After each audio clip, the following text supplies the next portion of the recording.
Welcome to the Joseph Goldstein Insight Hour. This podcast is an expression of our shared interest in self-discovery. Join Joseph as he shares his deep knowledge of the path of mindfulness. If you are interested in supporting this podcast, please go to BeHereNowNetwork.com/Joseph.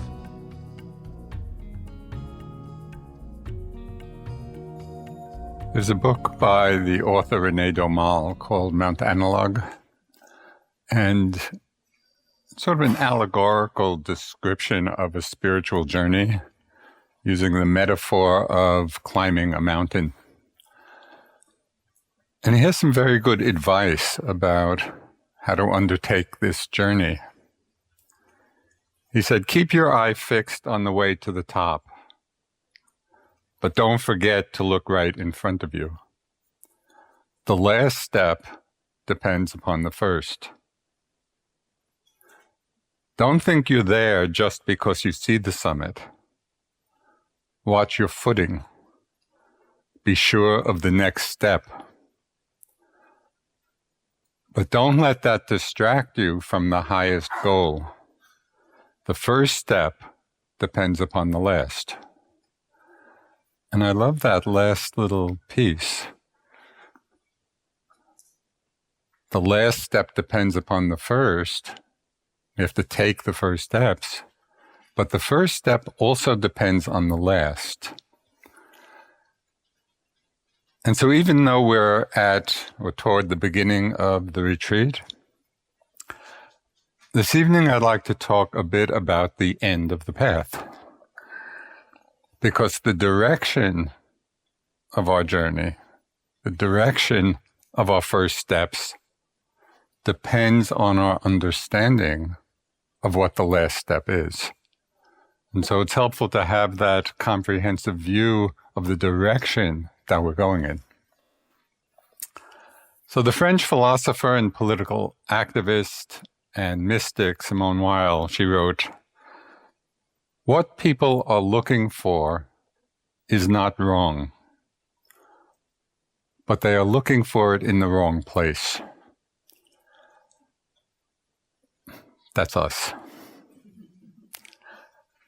You know, although we may call it by many different names, we might call it love or peace or enlightenment or awakening, in some fundamental way, what we're all looking for is a genuine happiness, a lasting kind of happiness, sense of completion, a sense of fulfillment. And this is precisely what the Buddhist teachings are about. They're about finding or realizing or awakening to this potential that's within us. The problem is, as Simone Weil says, most of us are looking for it in the wrong place. And it's just this misdirected craving for happiness. It's our misdirected desire for happiness that keeps the whole wheel of samsara. It's the Buddhist term for just the endless cycle of conditioned existence. It's our misdirected desire for happiness that keeps us bound to this wheel, endlessly turning. And so the Buddha talked to this very directly. And often he would be talking to the order of monastics, and he'd refer to them as bhikkhus. But bhikkhus, in a more general sense, also means everyone on the path. Everybody walking on the path could be referred to as a bhikkhu. So when you hear this, as the Buddha, gives his teachings, and he says bhikkhus, he's talking to you. So listen, with that ear. Bhikkhus, I do not envision even one other fetter, fettered by which beings go wandering and transmigrating for a long, long time, like the fetter of craving. That's very explicit. He really nails what this quality of mind is that keeps us transmigrating even within this one lifetime, just through all the ups and downs of our lives.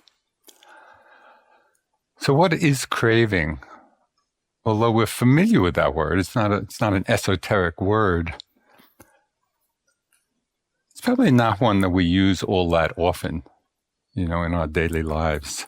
And yet the Buddha is really highlighting this particular quality of mind. So it's worth really exploring and trying to understand its meaning and nuances.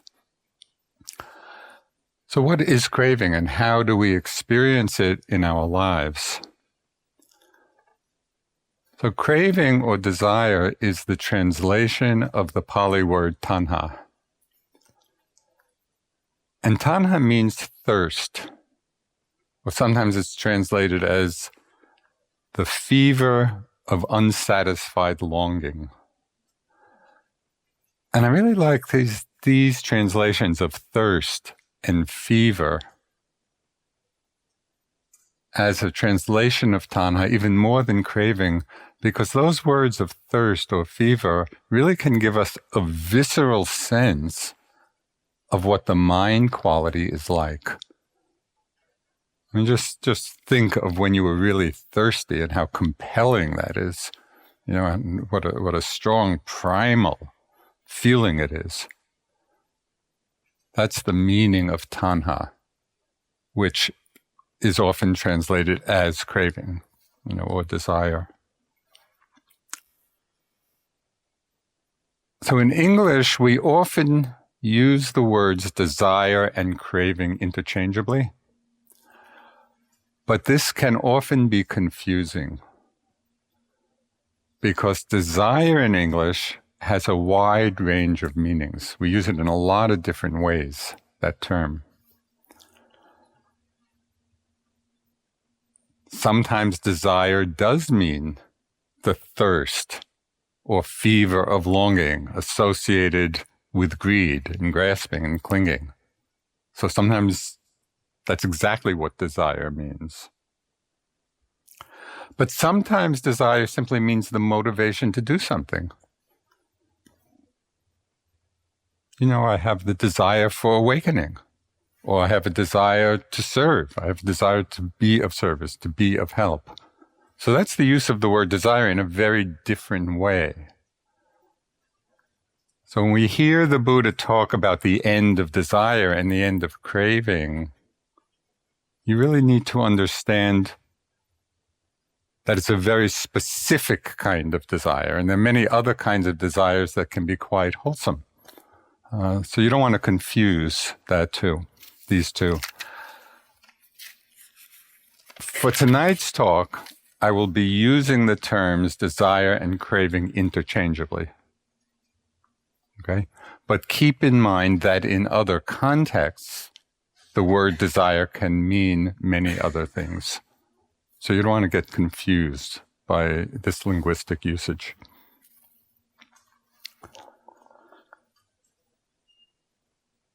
The Buddha pointed out, with his usual incisive clarity, some particular fields of craving that misdirect us from the happiness and from the peace that we aspire to. And tonight I'd like to explore two of these areas of craving. The first is the craving for sense pleasures, and the second is what the Buddha called craving for becoming. Now, the craving and desire for sense pleasures is the most obvious. I mean, this is not hard to see. It's the ones we are most familiar with. These are all the pleasant sights and sounds and scents and tastes and sensations in the body. All these pleasant, agreeable sense objects that we desire, that we want, that we crave. They're desirable and they're agreeable to us. And we could also include all the pleasant states of mind. So all of this craving or desire for sense pleasures, this is just our usual engagement with the world. As we're living our lives, we enjoy and want pleasant experiences, and as much as possible, we'd like to avoid unpleasant experiences.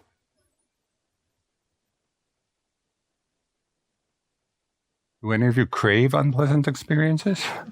There may be, but it's not common. It just seems so natural. It seems completely natural that of course we want pleasant things and we want to avoid unpleasant things. So this just seems completely natural and normal. And it is. But right here, is where the Buddha begins a very interesting analysis of this situation. He did not condemn sense pleasures as being sinful. So that's not at all part of the Buddhist framework. Rather, in his analytic, and we might even say scientific, introspective approach, he began to ask some very pointed questions about his life experience. The first question he asked of himself, what is the gratification in the world? Well, that's a fundamental question of what gratifies us in the world, in our experience. And as a young prince, as it's told, he enjoyed the whole range of sense pleasures. He led a very privileged life in that sense and was fully immersed in the enjoyment of these pleasures. So they were not at all foreign to him.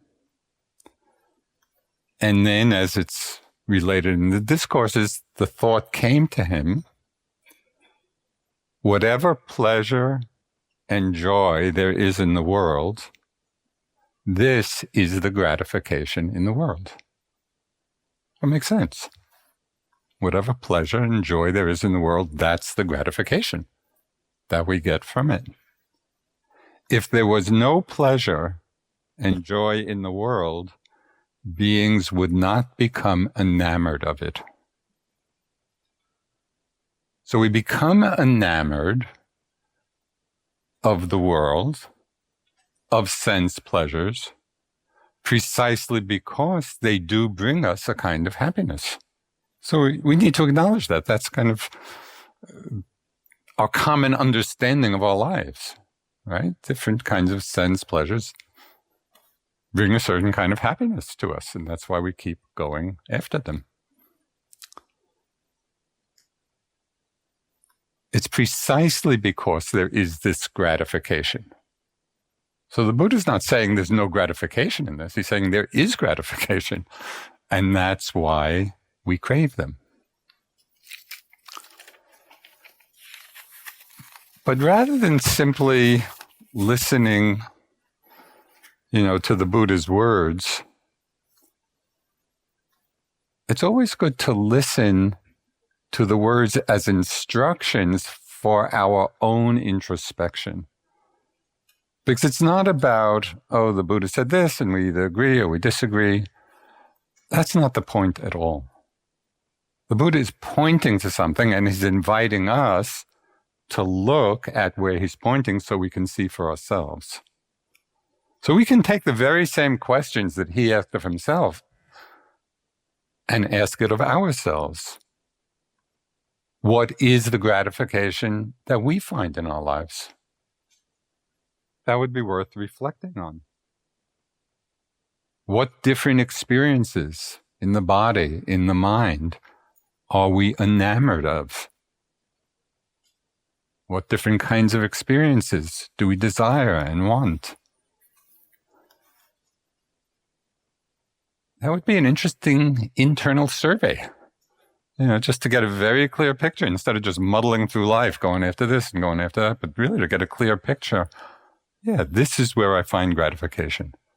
These are the delights, that I become enamored of. So we personalize these teachings.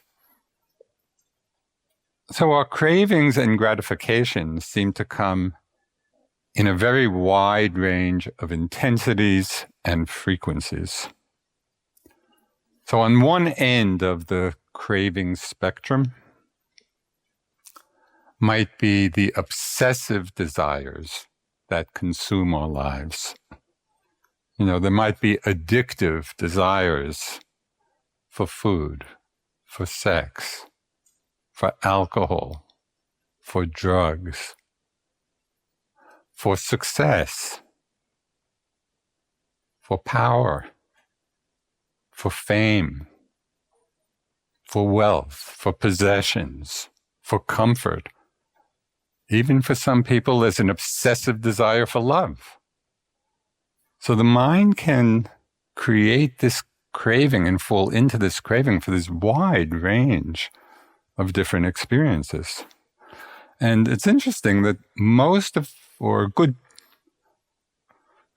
part of the great literature of the world is really about these obsessive cravings that one might say infect human beings. And we're all part of this. We can see this in ourselves to some degree or other. And in so many ways, this Western culture, it just feeds this kind of craving. In fact, we could almost say the whole society revolves around it. One of my favorite examples was a sign in a store window in New York, and the sign said, "Don't let desire pass you by."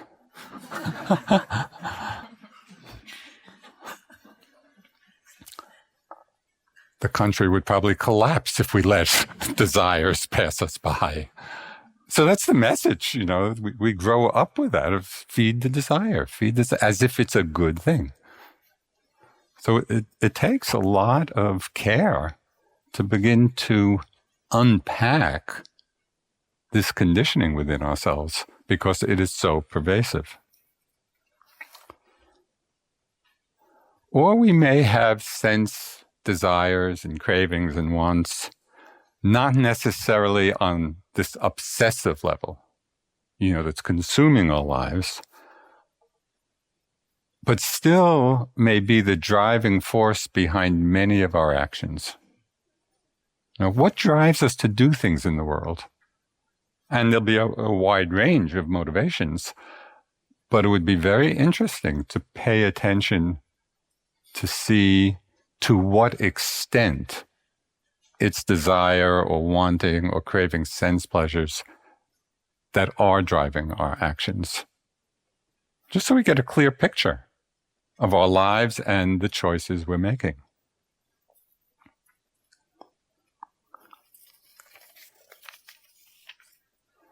We can also watch desires, and this is really interesting on retreat, I've found.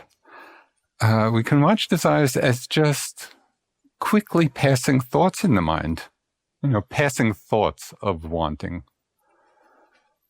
And what I found interesting is to see even these light passing thoughts, to often see how deeply persistent they are. And I've had many, many examples of this being on retreat. I could be sitting and walking, maybe during walking meditation, the thought will come, oh, a cup of tea would be nice. And I just watch it come and go. Take a few more steps.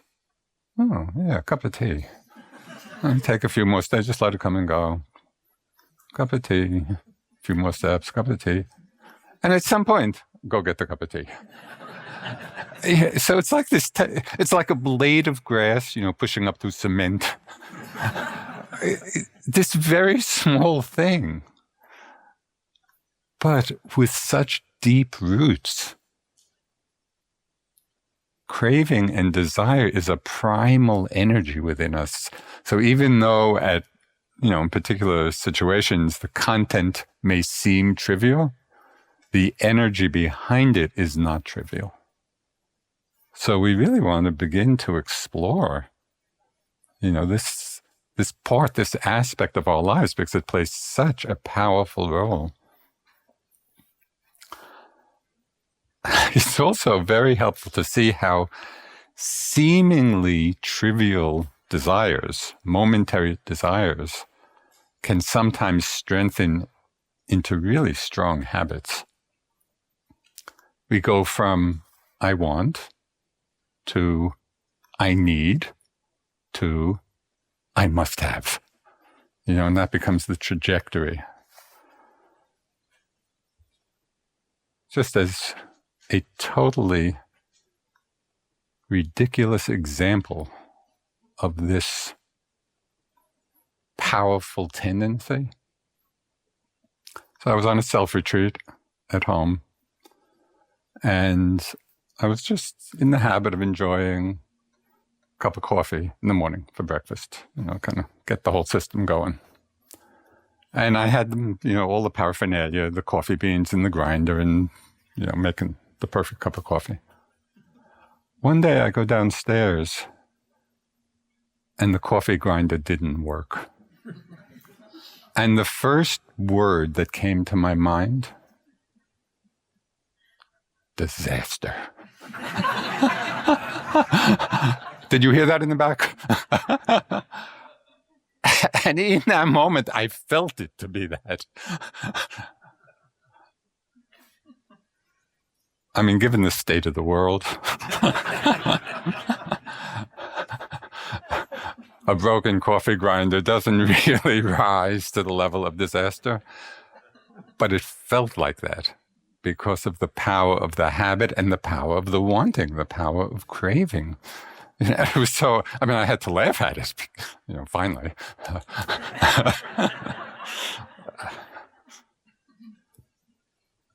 So many of these different patterns of craving and desire, they're so familiar to us. It's just how we live. It's just what our lives are about. They just seem like the very ordinary fabric of life. This is what life is about.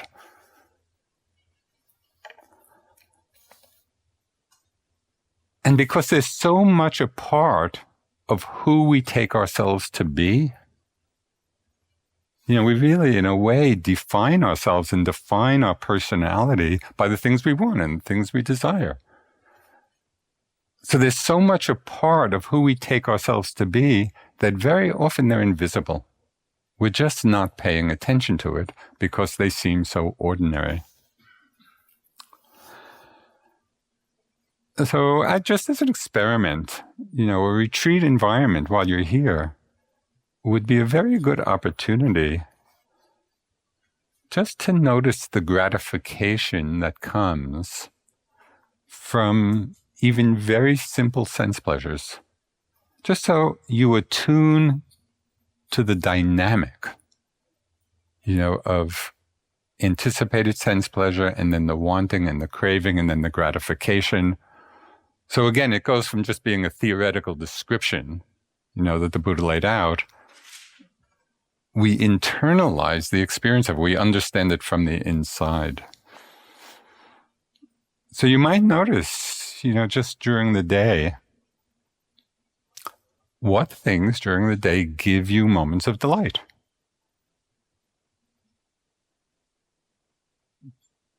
Here, they're probably limited, but there are enough. What do you become enamored of? Even on a slight scale. Maybe it's lunch. All the good food, and you can feel that kind of. We'll back up a minute. Notice the difference between when you're doing walking meditation back and forth and when you're walking to lunch.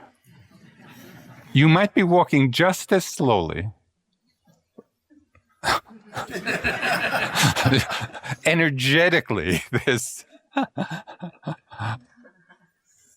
we're enamored, we're desiring, we're craving that pleasant hit. Or maybe it's, the hot shower in the morning, or a particularly delectable moment is when after a long day and you just lie down in bed, that first moment, it's delightful. And we do become rather enamored of it.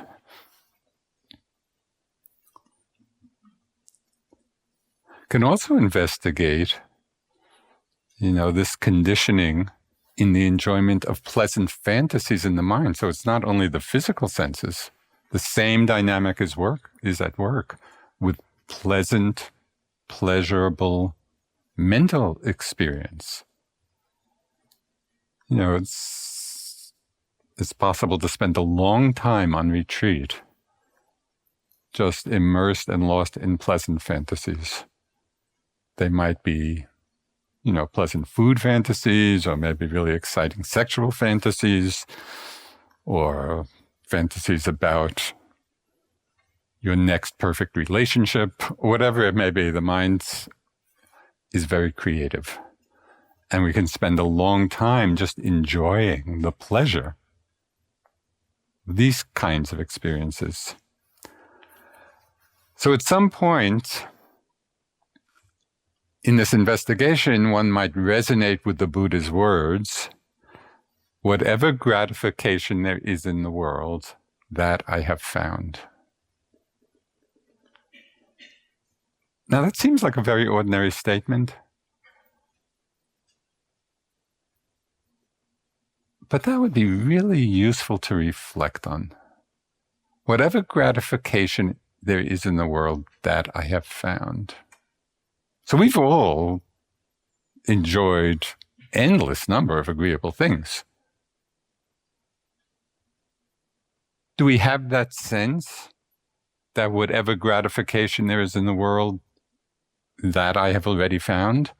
Or are we still holding out for some fantastic new taste, or some unbelievably pleasant touch sensation? Or do we still have the hope that there's something else out there that's going to do it for us?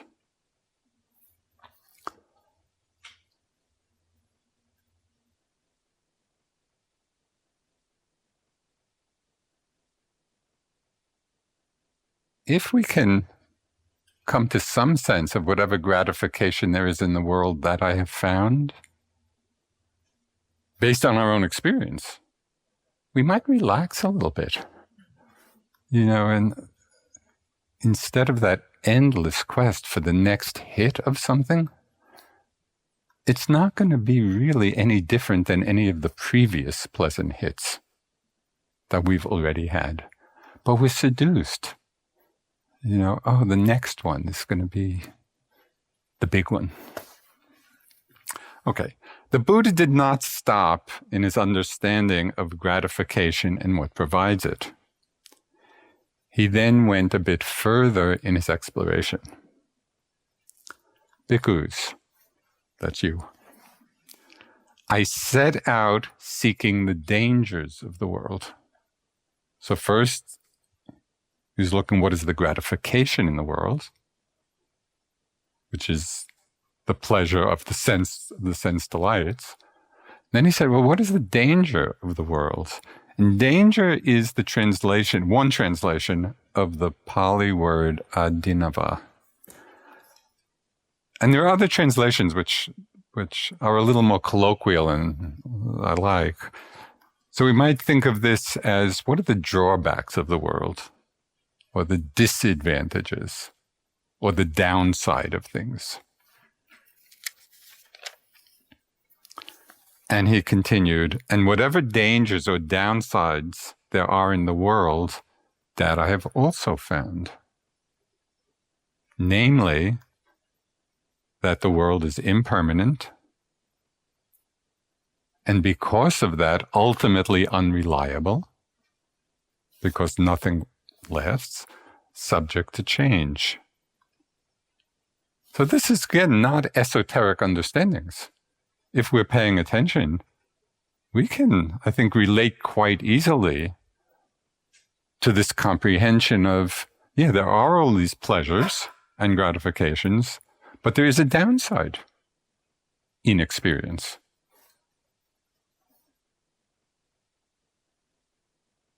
Downside is that things are impermanent, unreliable, subject to change. But here's where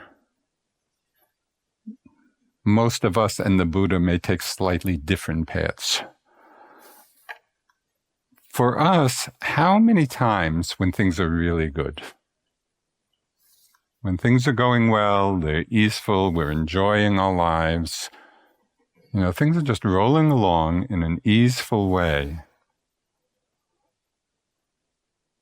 how often do we have enough interest and foresight and wisdom right in the midst of those good times to ask the question, well, what's the downside here?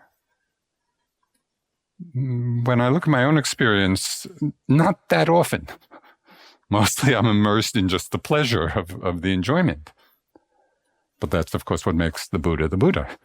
He didn't just stop in that. He said, okay, in the midst of this, acknowledging that there is that kind of sense gratification. So he's not denying that, but in the midst of it, he asked that further question. Well, right in the midst of this experience, is there a downside? Is there a drawback? So there are several ways of understanding what these drawbacks of sense pleasures are.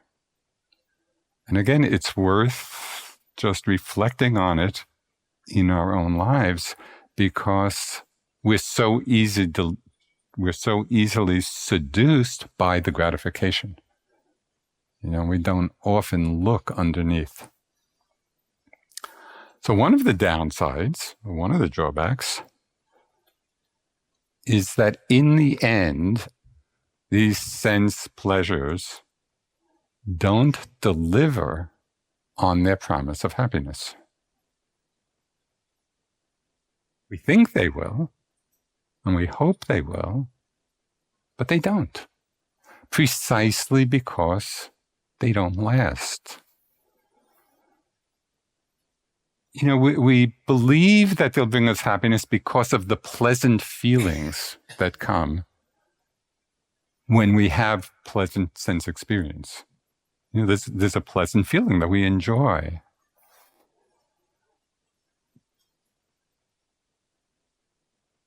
And these experiences do bring some kind of happiness, so it's not to deny that. They do bring a kind of happiness for some time.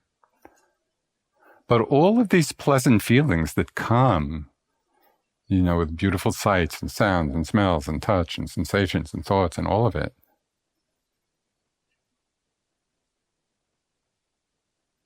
with all of those pleasant experiences, the pleasant feelings associated with them are very, very transitory. And we know that. This is what's so amazing to me. When we look back on our lives and look back on all the pleasant things we've experienced in our lives, which are countless. But when we look back, their ephemeral nature is so apparent. It's like, where are they now? Where's the pleasure of lunch now? Yeah, it's totally gone. So what's so amazing to me is we know this when we look back. But when we look ahead, in anticipating the next pleasures, we just forget what we just learned. As if, the next one is going to do it in a way that none of the other ones we've experienced have. So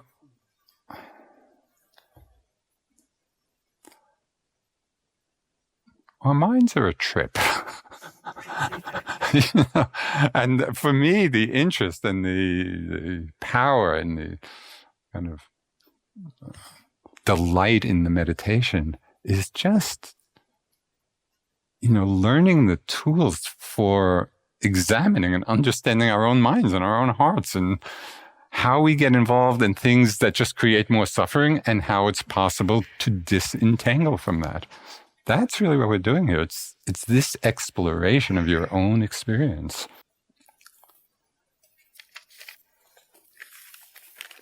If we keep going after these momentary sense pleasures, or even ones that last for some little bit of time, but eventually end, as they all do, how many people are just living their lives that this is their life? It's just always looking forward to the next pleasant hit of something.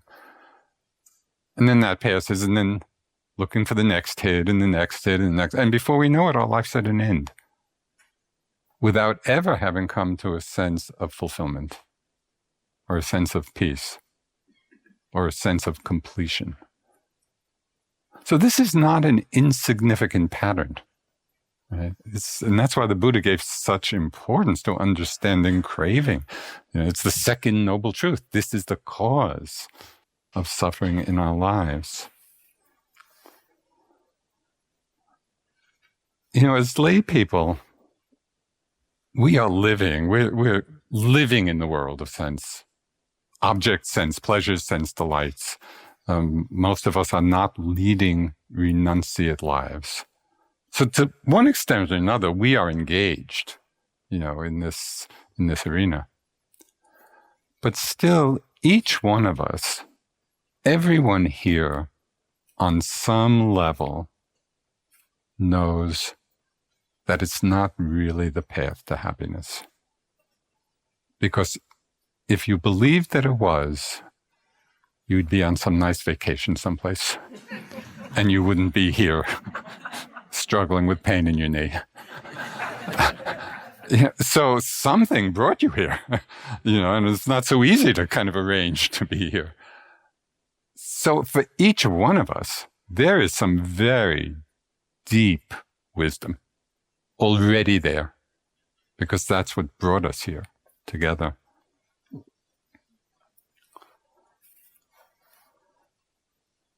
We all understand on some level that a growing realization of the Dharma really does open up vast potentials for a much deeper kind of happiness. So the first drawback of relying on sense pleasures for happiness is that they don't deliver. Ultimately, it's a very temporary enjoyment. The second danger, the second drawback of sense of craving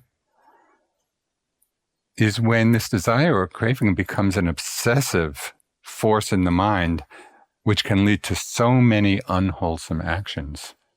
Newspapers are filled with stories of people doing all kinds of violent things or harmful things driven by one kind of craving or another. So one of my very favorite translation stories, which I think many of you have probably heard. One time I was sitting on a retreat with Sayadaw U Pandita, and he would speak in Burmese, and then the translator translated into English. And at one point he was talking about sense desires, and he went on for quite a while, maybe 5 minutes or 10 minutes in Burmese. And then the translator translated that whole long thing into 4 words.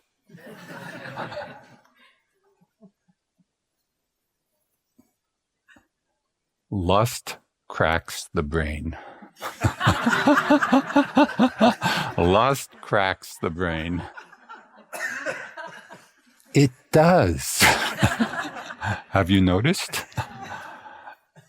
When that's strong, when that's really strong in the mind, it could be lust for anything, but when that's strong, we go crazy.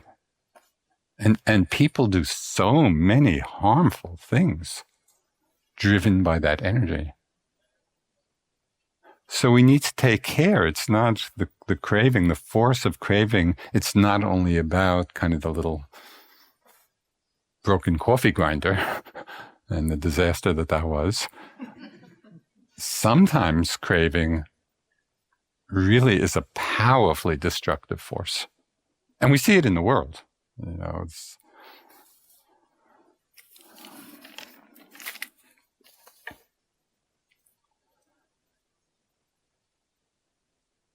When we take an interest in how all this is working, it can really lead to a much fuller and more engaged and wholesome and skillful relationship with the world.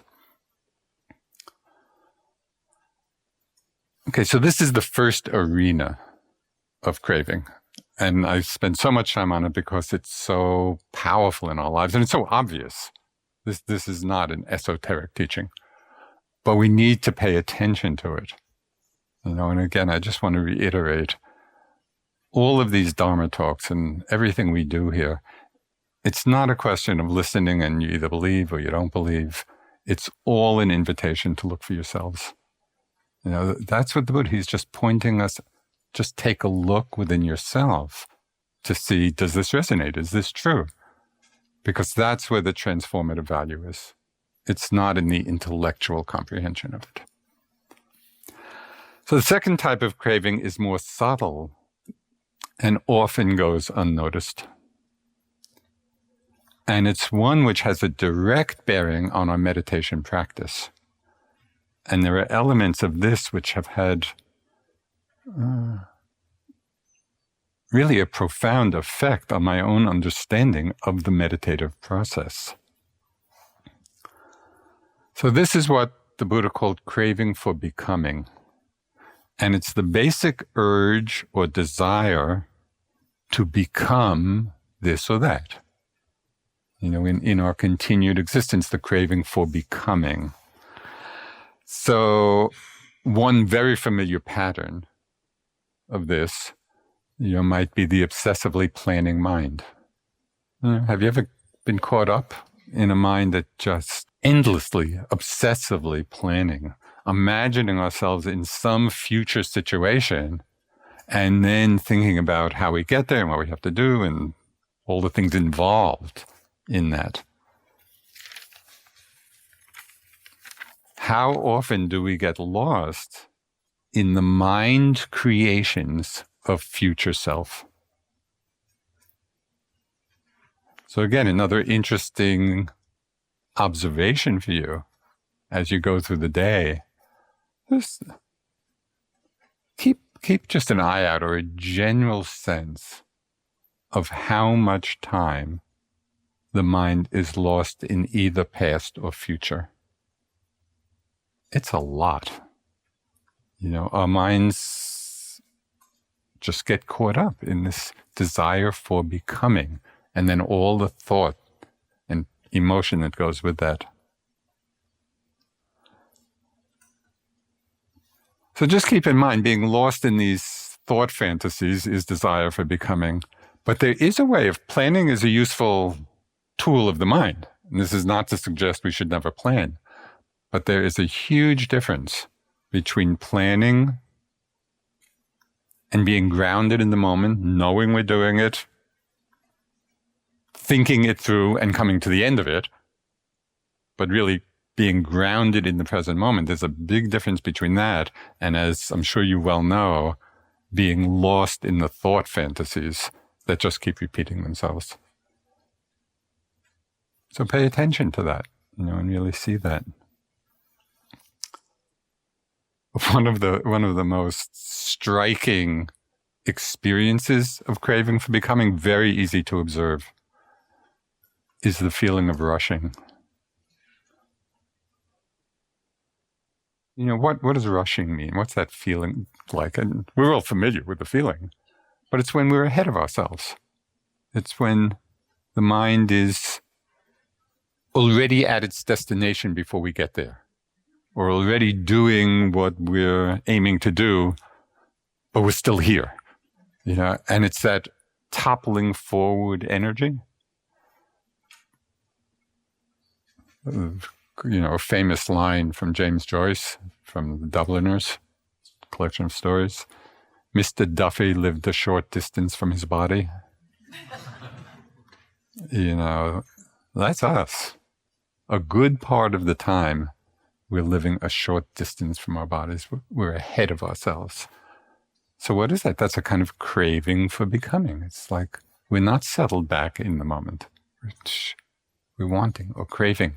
And it's creating a very unbalanced energetic system.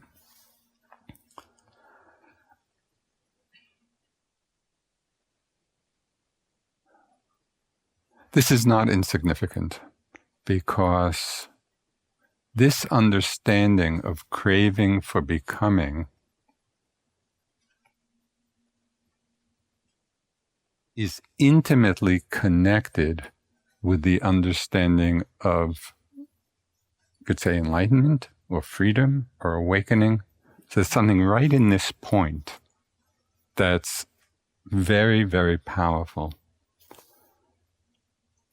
Because very often, in fact, probably most of the time, we forget that liberation or freedom is not about getting. It's not about becoming something. It's not about craving. It's not about holding on. The very path we're on and what we're practicing, what is the essence of the practice? And this is why I started the talk saying it's good to have an eye on the last step, because it informs how we take the first steps. When we understand that liberation is not about getting anything, it's about letting go, that changes how we're doing our practice.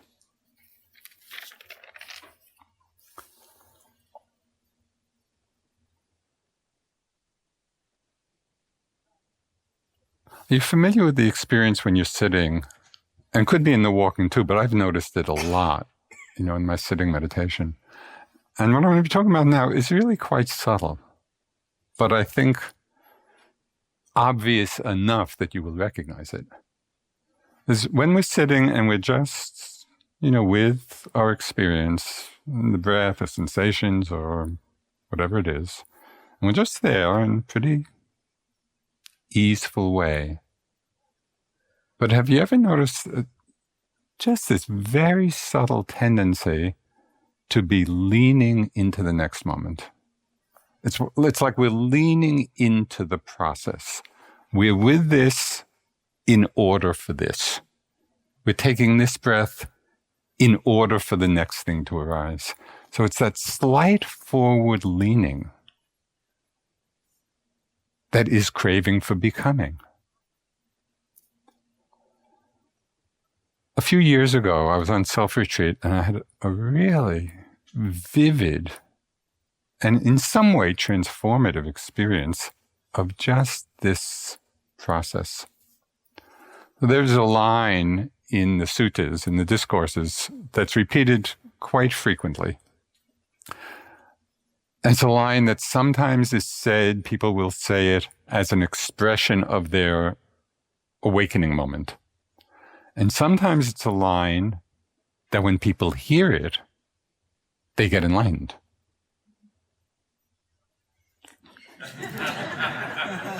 Okay.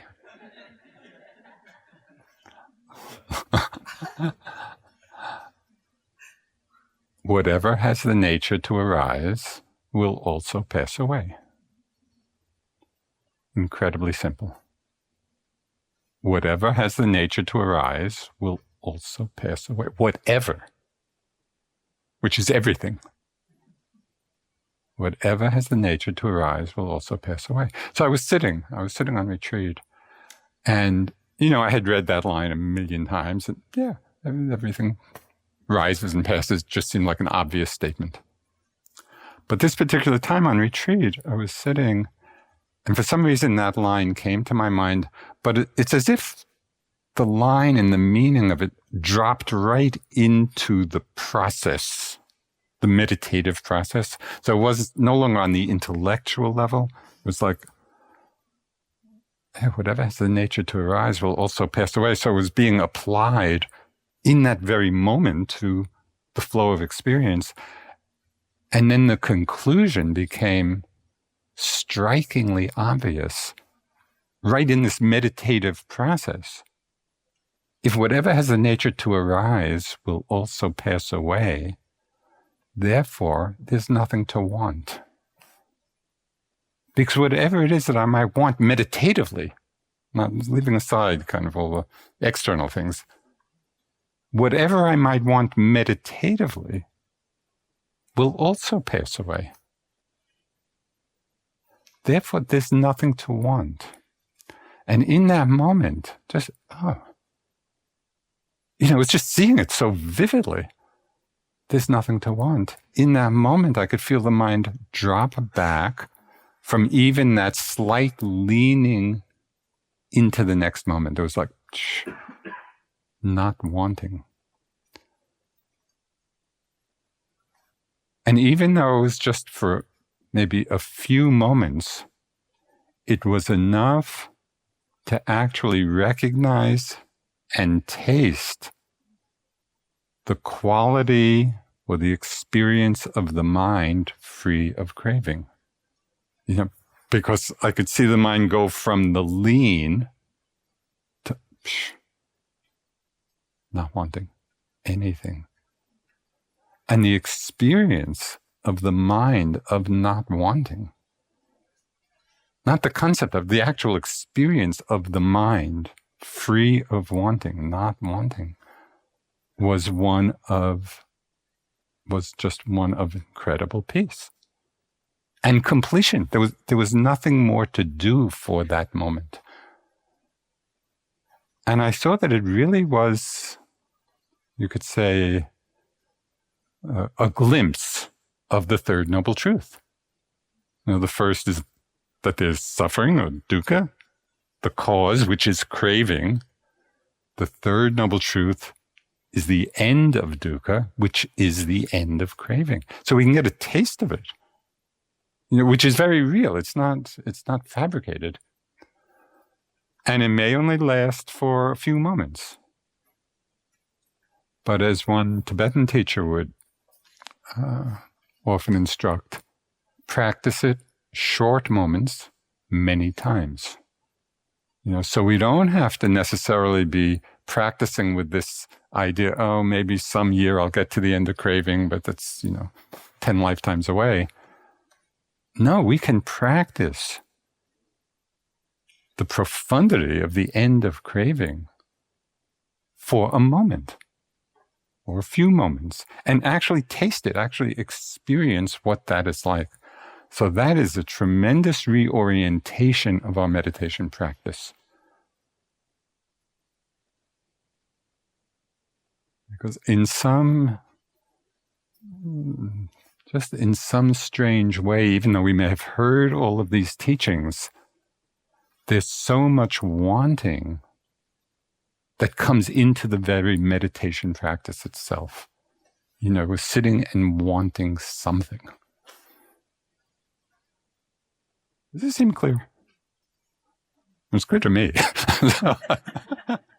But I hope it is, because this was really a significant shift in my understanding, even after all these years of practice.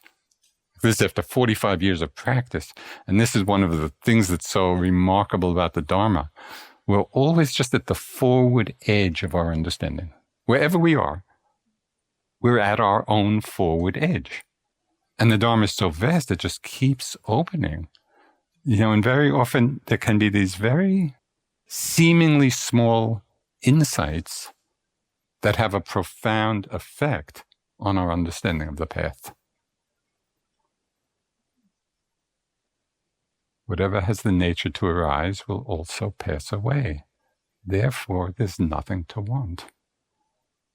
And so maybe just as an experiment sometimes when you're sitting,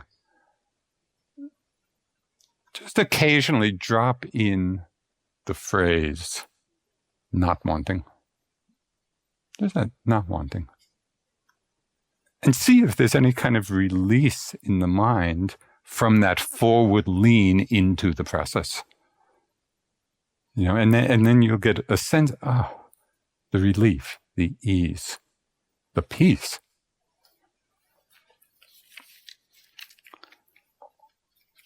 So in the early morning of the Buddha's enlightenment, it said at the first appearance of the morning star, when the Buddha realized full enlightenment, full awakening, it said that these words came to his mind. Realized is the unconditioned. Achieved is the end of craving. It couldn't be more explicit. Right? He's just telling us what the nature of the free mind is, what the nature of the mind at peace is. And again, we can touch it, we can taste it, we can experience it even briefly. Short moments many times. And it transforms our understanding of our lives and all the choices we make, and our understanding of the path and how we're practicing.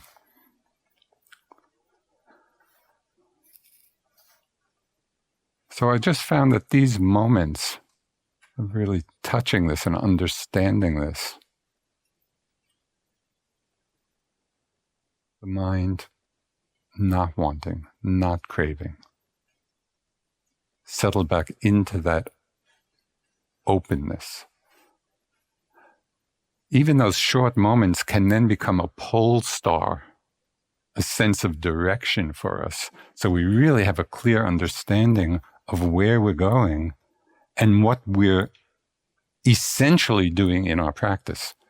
Because there are so many instructions and methodologies and things to do, but they're all in the service of not wanting. And we don't want to forget that. So I'll just close with just a few lines from the Sufi poet Hafez. He said, "Ever since happiness heard your name, it has been running through the streets trying to find you." I love that. Okay, so the Dharma has heard our name, all of our names. It's running through the streets trying to find us. So let ourselves be found.